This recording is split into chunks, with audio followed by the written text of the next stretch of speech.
La Chambre de commerce et d'industrie de la Haute-Savoie vous présente le magazine Perspective.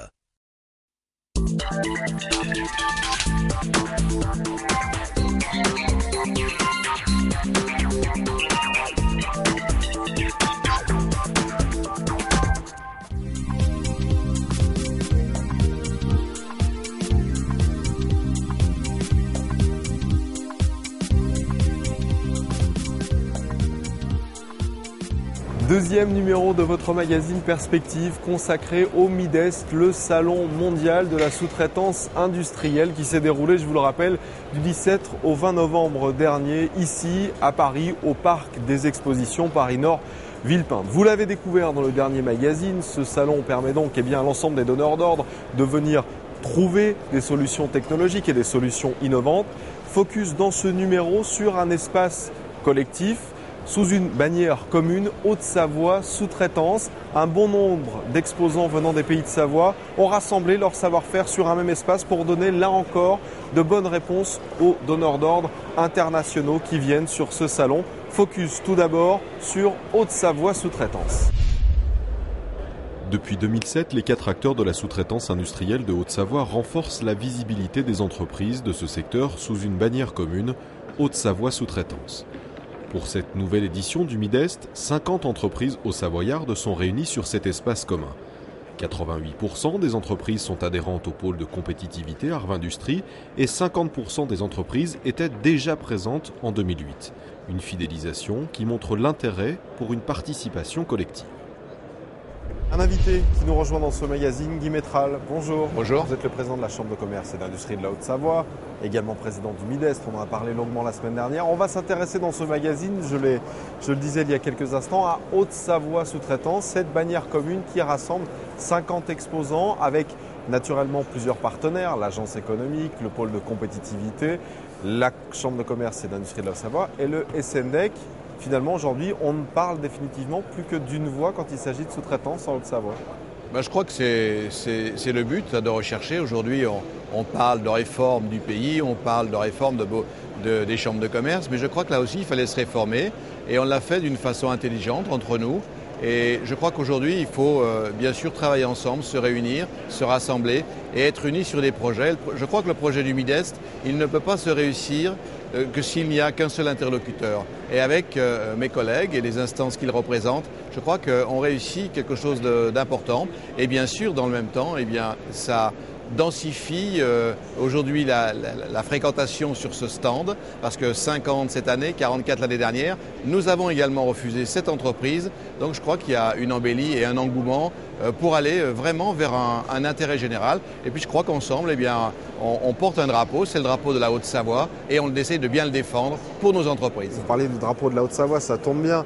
On va revoir une image ô combien intéressante, c'est lors de la visite du salon du ministre Estrosi. Il s'est arrêté devant le stand de Haute-Savoie sous-traitance et surtout devant la bannière d'Annecy 2018 en marque de soutien à la candidature française finalement à l'organisation des Jeux. C'est aussi ça, soutenir quelque part la Haute-Savoie, c'est pas que l'industrie.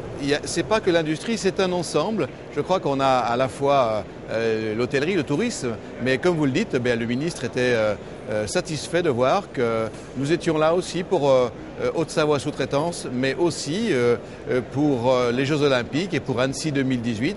Je crois que c'est une candidature française, une candidature régionale, une candidature savoyarde et une candidature annécienne. Et je crois qu'on profite de cette occasion pour montrer bien sûr à toute la France et même aux donneurs d'ordre étrangers, aux clients étrangers, qu'on sait aussi se rassembler pour une bonne cause, qui est la cause des Jeux Olympiques 2018. Vous parliez également de l'hôtellerie et la restauration. Tout au long de ces 3 jours de salon, ils ont su finalement animer, on peut le dire, ce stand avec des produits régionaux. C'est aussi ça, l'esprit de la sous-traitance industrielle, montrer ce qu'on fait dans une région, avec la raclette. D'une part, c'est de montrer tous les produits du terroir, mais c'est aussi de se dire, nous, dans l'industrie, que sans nos professionnels du tourisme, notre hôtellerie d'une grande qualité, les restaurations aussi d'une excellente qualité, eh bien, si l'on veut capter les donneurs d'ordre, les clients, eh bien, ils font partie, je dirais, intègre d'une solution pour développer la sous-traitance au Savoyard. Et moi, je remercie en tout cas leur positionnement et leur présence sur ce salon au nom de l'ensemble de mes collègues qui participent à ce salon. Alors, autre temps fort qu'il y a eu sur cet espace, naturellement l'inauguration, en présence d'un bon nombre de personnalités qui avaient décidé de parler de la Haute-Savoie, là encore, de la sous-traitance industrielle en Haute-Savoie et de dire que tous les atouts sont là et qu'il faut que tous ensemble on parle d'une seule voix. On parle d'une seule voix et je suis aussi ravi de recevoir, comme chaque année maintenant, Jean-Paul Mauduit, qui est le président régional des chambres de commerce Rhône-Alpes et qui vient aussi, lui, souffler les bonnes paroles et d'expliquer qu'il n'y a que comme ça que l'on peut travailler ensemble. Donc je crois qu'il y avait toutes les personnalités, il y avait le secteur bancaire, il y avait également le commissaire à l'industrialisation, il y avait bien sûr toutes les composantes de l'aspect économique et aussi des hommes politiques qui étaient là, les parlementaires, pour soutenir les parlementaires et le conseil régional et les conseillers généraux pour soutenir Haute-Savoie Sous-Traitance. Je crois que c'est un événement d'ampleur où tout le monde a bien compris qu'ensemble, on arrivait à faire quelque chose d'utile pour nos entreprises parce que la finalité de la finalité, c'est d'abord l'entreprise. Moi, je me bats pour les entreprises et je veux que celles-ci soient soutenues, je dirais, du 1er janvier au 31 décembre. Et quand on sait soutenir les entreprises, eh bien derrière, ça soutient l'emploi aussi. Et bien justement, on va écouter le témoignage de ces entrepreneurs qui étaient sur ce salon. Certains vont nous parler d'investissement, certains vont également nous parler de leur première participation à ce salon et de leur première implantation sur l'espace d'Haute-Savoie Sous-Traitance, leur ressenti. Tout cela, c'est dans ce sujet à découvrir. Haute-Savoie Sous-Traitance, c'est le bon moyen de mettre en avant le savoir-faire, l'expertise et les atouts concurrentiels des entreprises. Quel que soit leur domaine d'intervention, un espace commun comme celui-ci permet de proposer une offre globale, diversifiée et complémentaire. C'est pour ça que nous, Fondex, on a voulu venir cette année sur Haute-Savoie Sous-Traitance, parce que c'est un pôle, c'est un des plus gros pôles du salon, je pense même le plus gros. Et moi, je me suis dit, tous les donneurs d'ordre attirés par les décolleteurs, ils vont forcément passer devant chez moi, et puis ils sont intéressés par ce que l'on fait, en tant que complémentaire. Puisque nous, on ne fait pas de décolletage, donc on est quelque part un petit peu anachronique dans ce métier-là. Et donc, on s'est dit que les acheteurs qui vont venir sur Haute-Savoie Sous-Traitance risquent de passer nous voir. Haute-Savoie Sous-Traitance, c'est aussi le bon moyen pour des petites structures d'intégrer le Midest afin de présenter ses spécificités et d'augmenter sa visibilité. C'est notre premier salon, non seulement au Midest, mais de tous les salons, c'est le premier. Voilà, donc on a décidé cette année de se lancer pour faire un petit peu de commercial. Voilà. Je pense que c'est essentiel, il faut absolument se faire connaître, surtout à l'heure actuelle, où les marchés sont un peu plus difficiles. Il faut se mettre un petit peu en avant et essayer de trouver des gens qui sont intéressés par notre savoir-faire. Cette année en particulier, ça nous est apparu opportun du fait qu'il y a eu, on va dire, un environnement économique qui nous a apparu dégradé. Et ça nous a permis de réfléchir au fait que la visibilité, surtout au sein d'un espace tel que celui-ci, ça nous paraissait étant comme une opportunité et intéressant pour plus de visibilité et de présence au sein de l'ensemble des exposants qui sont également finalement nos clients, nous en tant que constructeurs de machines de contrôle. Au-delà de la visibilité, les entreprises haut-savoyardes présentent également leurs nouveautés. Pour cette structure, par exemple, la découpe jet d'eau intéresse 80% des visiteurs. Une offre différenciante qui s'est faite grâce à l'acquisition d'une nouvelle unité de production, un achat réalisé pourtant dans une période économique délicate. Comme personne n'arrive à vendre, on est un petit peu maître en achetant des machines. Donc on a des prix qui sont quand même beaucoup plus intéressants. On arrive à avoir des taux de crédit qui sont relativement bas par rapport au marché en leasing. Un taux de crédit sur un leasing aujourd'hui, on est à 3,90. Donc je trouve que c'est quand même très intéressant. Et en plus de ça, on a des décalages de règlement. Donc on arrive à négocier et avec le fournisseur et avec le banquier. Donc ce qui veut dire que quand on a une machine, on est capable de pouvoir la décaler. Pour une machine, j'ai décalé en tout cas les échéances de 7 mois, dont 3 mois où je vais faire que payer les intérêts. Mais 7 mois, c'est énorme parce que ça nous permet à nous de lancer la machine, de la mettre en production. Et c'est un pari sur l'avenir où on se dit, au final, on va réussir à passer la crise dans 7 mois faut quand même parier à un moment donné sur la reprise économique qui sera là, du moins on l'espère, on ne le sait pas, hein, c'est ce qui est délicat. Hein. Et même si l'avenir économique est incertain, l'effervescence qui se dégage de cet espace commun a un effet de levier sur toutes les entreprises présentes. Il s'agit de la dynamique Haute-Savoie Sous-Traitance. Intéressant ce sujet puisque certains accompagnent leurs clients qui sont ici puisqu'ils ont des savoir-faire connexes au décolletage. D'autres viennent ici pour tout simplement doper leur marché.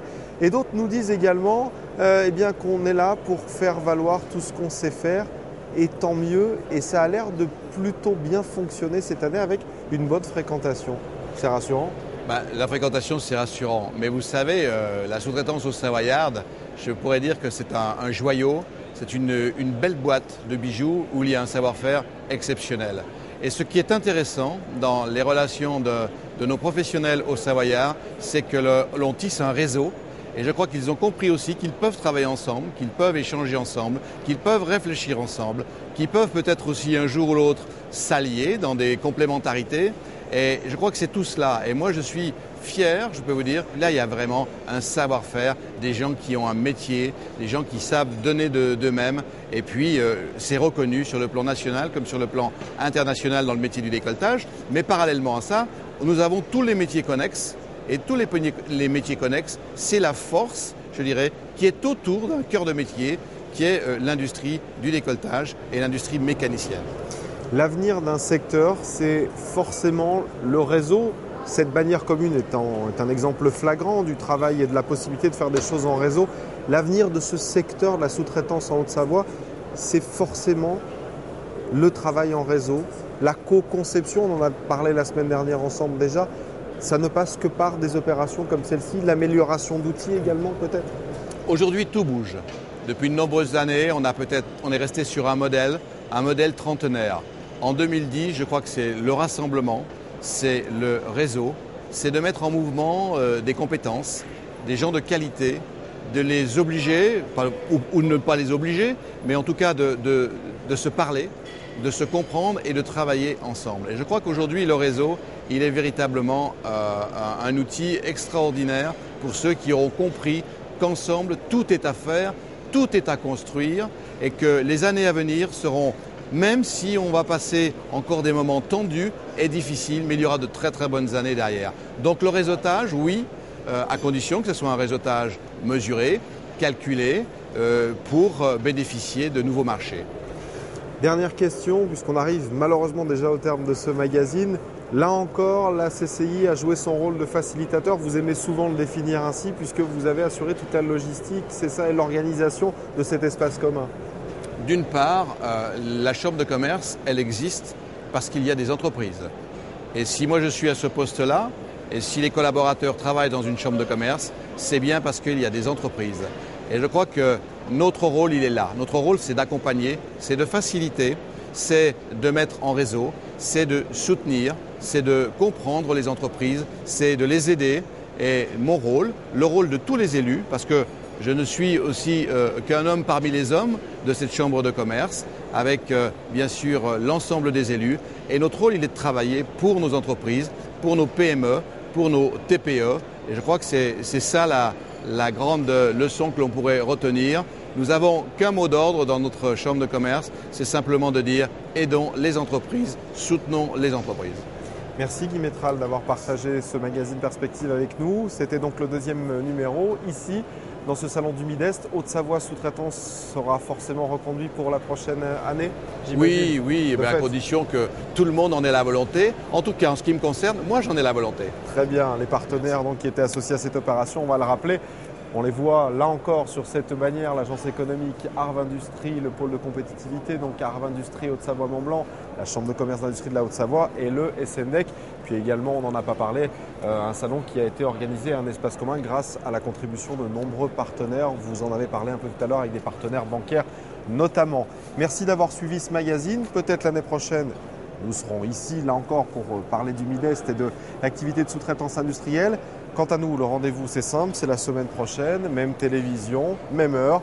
À très très bientôt.